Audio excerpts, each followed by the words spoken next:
So Mercury is going to be in the sign of Capricorn from 29th December of this year 2021, and he will be staying in Capricorn for, guess how long? Very long time, till 6th of March. This is incredible, like unheard of. More than 2 months Mercury stays, right? I mean, he stays, of course, we know when, of course, when he's retrograde, right? So the retrograde video will come some time in January, but this is a 2 month long transit in the sign of Capricorn. So entire January, February, and the first week of March 2022, Mercury is going to be in the sign of Capricorn. So this makes this transit a very important transit, because this is how Mercury's transit is starting this year. And why do I say this is a very important transit? Because if you see by numerology, 2021, it's number 5. It has been the year of Mercury. And if you see, most of the people who you meet this year, at least in my experience, they have mostly been discussing finance, money, wealth, cryptocurrencies, investments, stock market, and so many web series also, and so many other YouTube channels have become very famous during this year related to investments, money, uh, and there has been awareness about different finance domains in this year especially. uh, of course it's there every year, but if there's a special year of Mercury, then this happens. So next year is the year of Venus 2022, and I'll also make a video on that later. But if you see here what's happening on 29 December, Mercury is entering the sign of Capricorn. So what is Capricorn? Capricorn is originally the 10th sign, and Mercury is the primary karaka for the 10th house, right? So therefore, if you see, for the next 2 months, Mercury will be in Capricorn. So this is like saying whatever, see, and Capricorn is also Artha sign, right? It's a the 2nd, 6th, and 10th, these signs and houses, as signs, they are fixed signs, and as houses, they are Artha houses, right? So it's important to understand that this transit is like the final fruit, the final manifestation of all the knowledge that we have gained about wealth, finances, investing, saving, creating multiple sources of income, and all these different avenues since January of this year, right? And this time, from December 29th till 6th March, is like the culmination of all of these, because if you see, Jupiter and Saturn has been in the sign of Capricorn for many months of this year, and you can see a lot of correlation of cryptocurrencies, and when these things started changing, like lockdown, and financial scare in India. In stock market there was this bull run, uh, but now, of course, there's some change in the bull run, of course. But what I'm trying to tell you here is that this year we have had a lot of inquiry about finance and wealth, but now is the final time for making decisions. Okay, so this does not mean that you have to put all your money somewhere, and if you don't put now, it will be destroyed. It doesn't mean that. It simply means that when Mercury transits Capricorn, it is a very good time, or rather the best time, because he's also with Saturn, which is the Lord of Capricorn, right? So this is the best time for you to actually try and see what you could do within your reach of finances to finally make your wealth more, right? Or it could be anything, not cash, or not like money. It could be property or anything like that, right? Because the energy of Capricorn deals with our primary karmas in this world, which affects many people who are below us in the sense like there are subordinates. Okay, so whoever we are leading, whoever we are counseling, whoever we are helping, right? So when Mercury transits Capricorn, the decisions that you make will also end up affecting more people, not just you. It will end up affecting you yourself, then your family members, your spouse, your colleagues, your neighbors could be, and the world in general, right? So therefore you got to understand that if there is anything that you need to learn about finances, about increasing your wealth, or gaining multiple sources of income, or diversifying your income, portfolio, assets, and all this, then now is the best time that you could gain some realistic knowledge regarding these areas. Now is a very good time to approach a financial planner who can help you plan out your life, not just your money. It's like who can help you to allocate specific resources for you depending on your goals, depending on the age that you want to retire, depending on uh, the major milestones that you have in this life, or which you think you will have, right?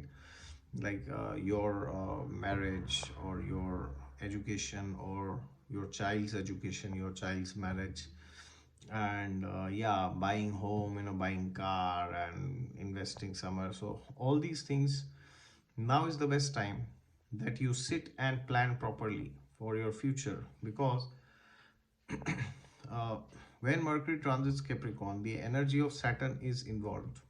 And because Saturn is the Lord of Capricorn, so you will get good direction during this transit. So the most important thing you can do during this transit is to make a realistic assessment of your needs and your wants. This is something which I spoke uh, in yesterday's video also, right? Like for example, Rahu tells you what you need. So sorry, I mean, Rahu always tells you you should have this, you want this, you want that, you want that, right?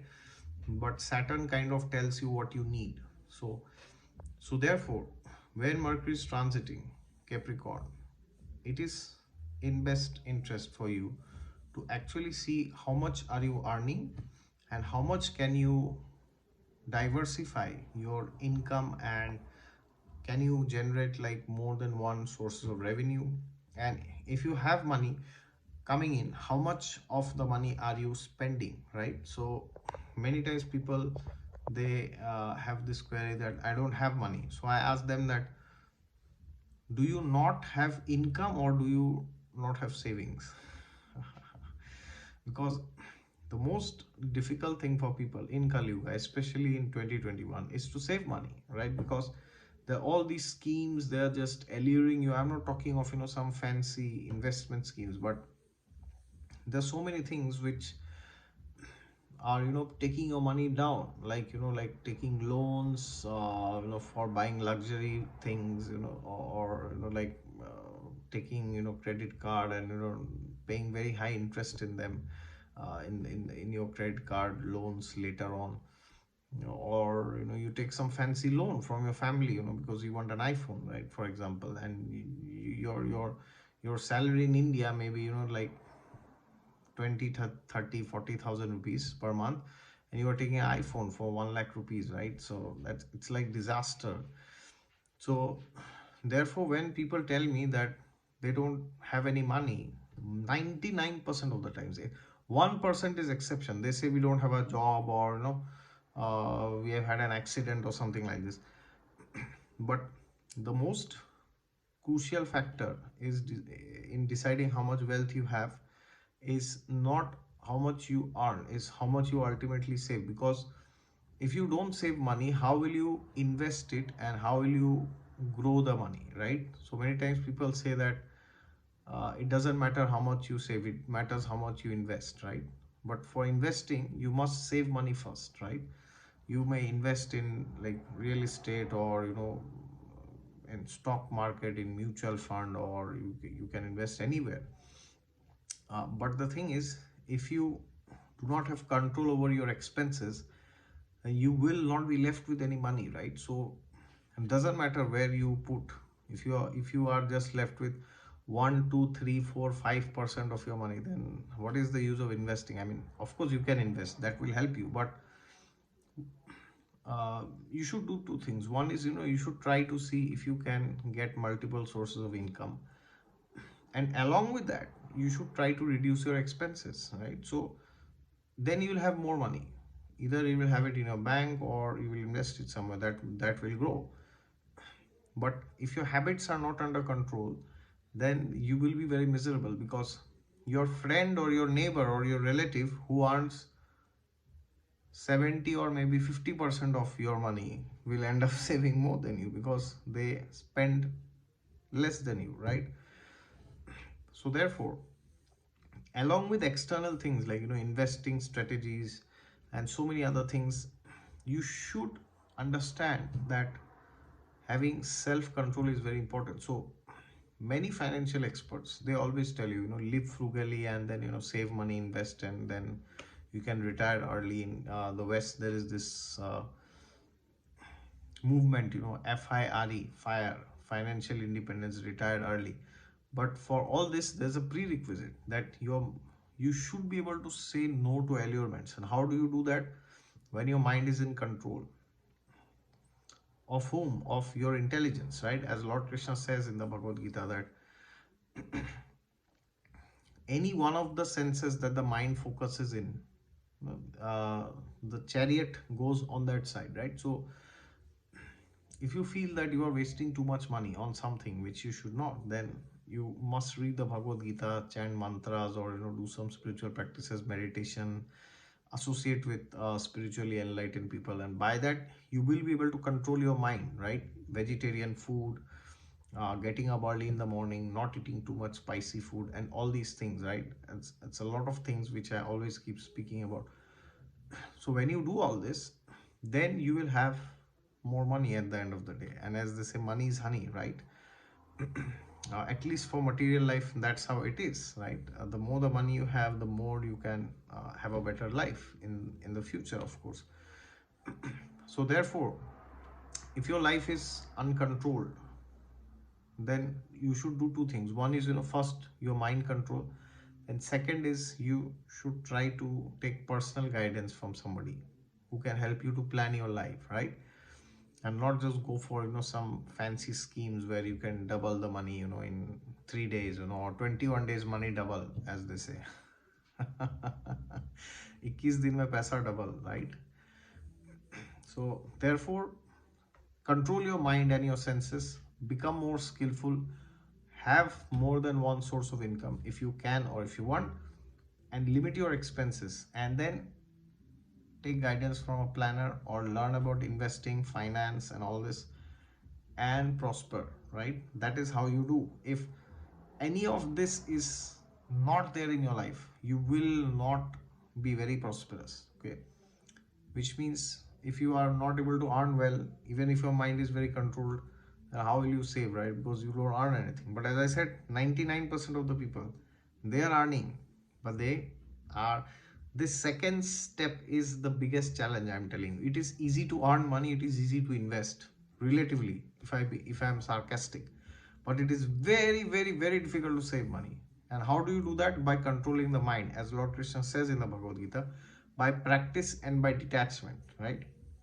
If you are always moving on with people who have fancy gadgets, doing show off and all this nonsense, then you will end up spending all the money, right?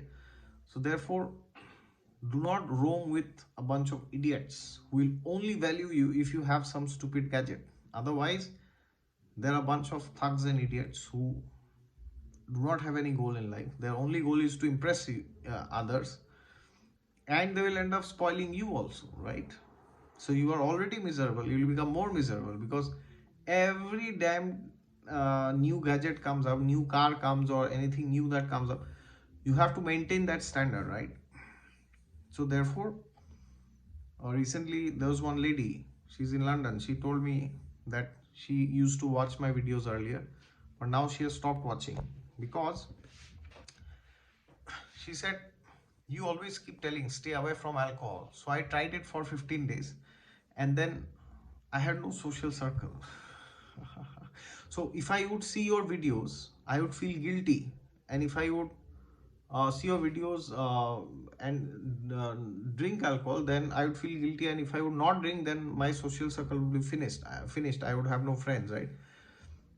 So then I stopped watching your videos. And she said, even after I stopped watching, I still feel so guilty.